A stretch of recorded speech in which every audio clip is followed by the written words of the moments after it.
अगला चैप्टर शुरू करते हैं।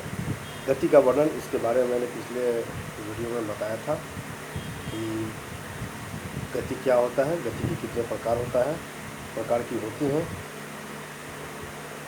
आगे मैं बढ़ता हूँ। इसमें किताबी भाषा में अगर हम देखें तो इसमें ऐसा कहा गया है गति की परिभाषा में कि अन्य वस्तुओं की अपेक्षा किसी वस्तु की स्थिति में समय के साथ परिवर्तन को गति कहते हैं। यानी किसी भी वस्तु की स्थिति में अगर समय के साथ उसका स्थान परिवर्तन होता है तो उसको गति में कहा जाता है।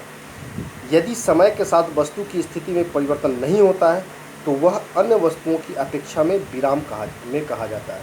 जैसे कि मैं अभी मेरे ऊपर फैन चल रहा है, फैन भी गति में है, फैन का भी अपना गति है, वो गति में चल रही है, लेकिन चूँकि वह स्थान को परिवर्तित नहीं कर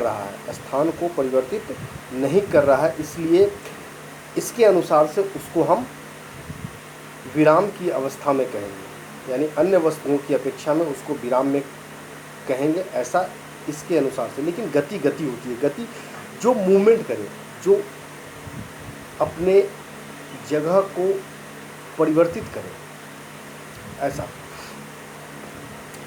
जैसे एक एग्जाम्पल के तौर पे इसमें समझाया हुआ है, चलती गाड़ी के डिब्बा में बैठा व्यक्ति रेल पटरी की अपेक्षा गति में है, किंतु डिब्बा के अपेक्षिक वह विराम में है। यानी चलती रेलगाड़ी के डब्बे में अगर कोई व्यक्ति, हम लोग जैसे अगर ट्रेन में सफ़र करते हैं तो हम लोग बैठे रहते हैं तो ट्रेन चलती है, रेल पटरी की अपेक्षा वो गति में है, क्योंकि रेल पटरी नीचे ज़मीन में वो अस्थाई लगा हुआ है, उसमें कोई परिवर्तन नहीं होता, वो उस पर रेलगाड़ियाँ आती हैं जाती हैं। तो रेल पटरी की तुलना में हम गति में हैं। लेकिन डिब्बा, अगर डिब्बी की बात करें, जो जिस डब्बे में हम लोग सब लोग बैठे होते हैं, उसके अनुसार से हम लोग विराम में हैं। इसलिए विराम में है क्योंकि हम लोग बैठे हुए हैं, हम लोग अपने स्थान को परिवर्तित नहीं कर पा रहे। जैसे कि अभी हम बैठे हुए हैं, बैठ के इस वीडियो को बना रहा हूँ, तो अभी हम विराम में हैं, हम में गति नहीं है।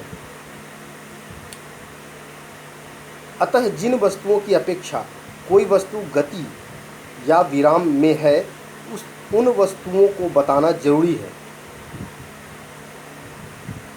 यानी जिन वस्तुओं की अपेक्षा का मतलब होता है तुलनात्मक, यानी एक वस्तु है दूसरी वस्तु के अनुसार उसका तुलना करना। उन परिभाषा से हम देखते हैं कि गति और विराम दोनों पद अपेक्षिक है, यानी रिलेटिव है। यानी दोनों पक्ष, गति और विराम दोनों एक दूसरे से संबंधित है, रिलेटिव है। जैसे हम लोग के रिलेटिव होते हैं भाई बंधु, माता पिता, इस तरह से गति और विराम दोनों जो पद होते हैं वो अपेक्षिक होते हैं। गति के प्रकार में मैंने 4 प्रकार की गति के बारे में पिछले वीडियो में बताया था। उसके बाद चलते हैं, एक बार फिर से इसको देख लेते हैं। गति के 4 प्रकार हैं, 5 प्रकार इसमें दी हुई है। रैखिक गति, जो कि एक सीधी रेखा पे चलती है, या रैंडम गति या तिरछी गति इसको कहते हैं।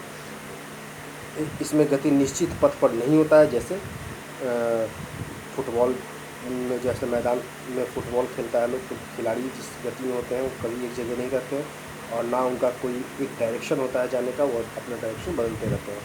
इसी तरह से मधुमक्खी जब उड़ता है तो उसका भी कोई डायरेक्शन नहीं होता है।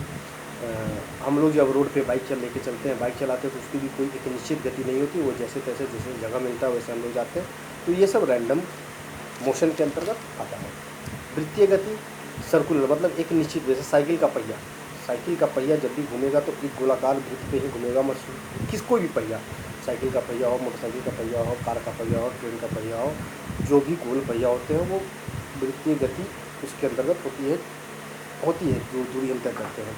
जैसे पृथ्वी प्रकृति के रूप में देखें तो पृथ्वी, चंद्रमा और इलेक्ट्रॉन करीब करीब वृत्तीय पथ पे घूमते हैं। दोलनी गति,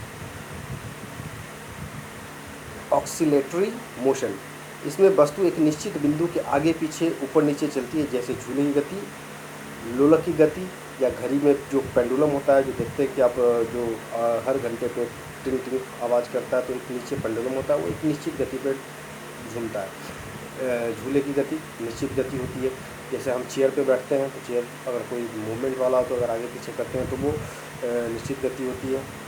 आवर्त गति, इसमें वस्तु अपनी गति को समय के निश्चित अंतरालों पर दोहराती है, मतलब एक निश्चित समय पर बार बार दोहराती है। जैसे कि मैंने द्वितीय गति के एग्जाम्पल के रूप में लिया था, गोल गोल साइकिलिंग का या कोई व्हील जो चलता है तो उसकी गति निश्चित होती है, एक निश्चित समय और निश्चित अंतराल पर वो चलता है।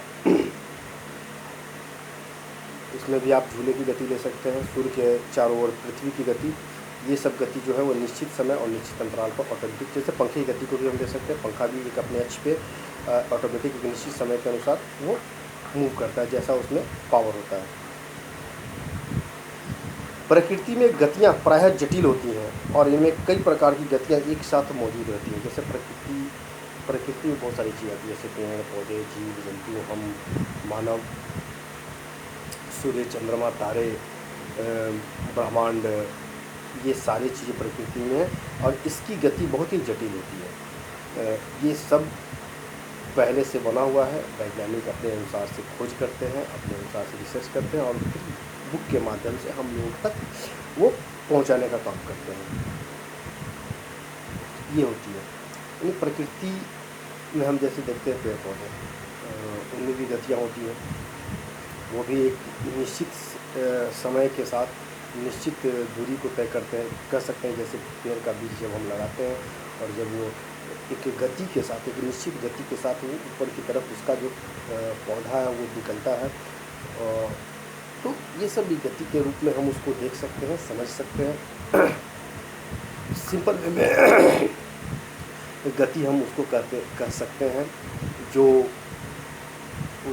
जिसमें मूवमेंट हो, जिससे कुछ दिखाई दे, हलचल दिखाई दे, वो गति होती है। जैसे कि हम अभी बैठे हुए हैं, कभी सर हिलता है, कभी हाथ हिलता है, कभी मुँह होता है, तो एक निश्चित गति है सब न सब। जैसे हम लोग काउंट करते हैं आवाज़, ध्वनि प्रदूषण होता है, ध्वनि प्रदूषण होता है तो उसमें भी गति होती होगी, तभी तो वो प्रदूषण होता है। गति के माध्यम से जो भी हम बोलते हैं, जो भी हम चलते हैं, तो वो आगे की तरफ बढ़ता है। खैर, ये मेरा मानना है। आगे बढ़ते हैं। शुद्ध गति की काइनेमेटिक्स में वह क्या है जो चलता है और गति के कारणों पर विचार किए बिना गति का अध्ययन होता है। शुद्ध गतिकी में वह क्या है जो चलता है, यानी वो कौन सी चीज़ है जो चल रही है, और गति के कारणों पर विचार किए बिना गति का अध्ययन होता है। हम इस पर कोई विचार नहीं करते, हम लोग उस गति किस कारण से हो रहा है, क्यों हो रहा है, कैसे हो रहा है, इस पर कोई विचार हम लोग नहीं करते हैं और उसका अध्ययन करते हैं, वो शुद्ध गतिकी कहलाता है। सरल रेखीय पथ पर गतिमान वस्तु का वर्णन सबसे आसान होता है, यानी एक क्षैतिज रेखा पर, एक धरातल पर, समतल जमीन पर अगर हम चलें तो उसका वर्णन, यानी उसको हम आसानी से व्याख्या कर सकते हैं। अतः हम सबसे पहले सरल रेखीय पथ पर गति का वर्णन करेंगे और तब समतल में और आकाश में गति का, है ना। यानी पहले हम सरल रेखा पे इसको समझ लेंगे, उसके बाद फिर समतल में समझेंगे, उसके बाद आकाश में इसको क्या कहते हैं। सरल देखिए मतलब आसान रास्ता, सरल शब्द ही होता है सबसे आसान रास्ता। जैसे हम देखें नदी की धारा जो बहती है वो आसान है, पानी आप गिरा दें वो ऑटोमेटिक अपना गति से अपने डायरेक्शन को चूज करते हुए चली जाती है, वो सरल गति, इसको हम कह सकते हैं। उसके बाद आता है समतल मतलब प्लेन, जैसे रोड होता है हमारा डेस्क होता है जिस पर हम पढ़ाई करते हैं, वो डेस्क होता है, हमारे घर का जो बरामदा होता है, हमारे घर के जो कमरे होते हैं, वो समतल होता है, यानी एक बराबर चिकना सतह समतल। और उसके बाद आकाश में गति मतलब ऊपर, कैसे ऊपर में गतियाँ होती हैं, इन सब के बारे में हम लोग आगे पढ़ेंगे। और इसके लिए मैं समझता हूँ कि एक बोर्ड की आवश्यकता होगी। तो आज इतना ही मैं रखता हूँ।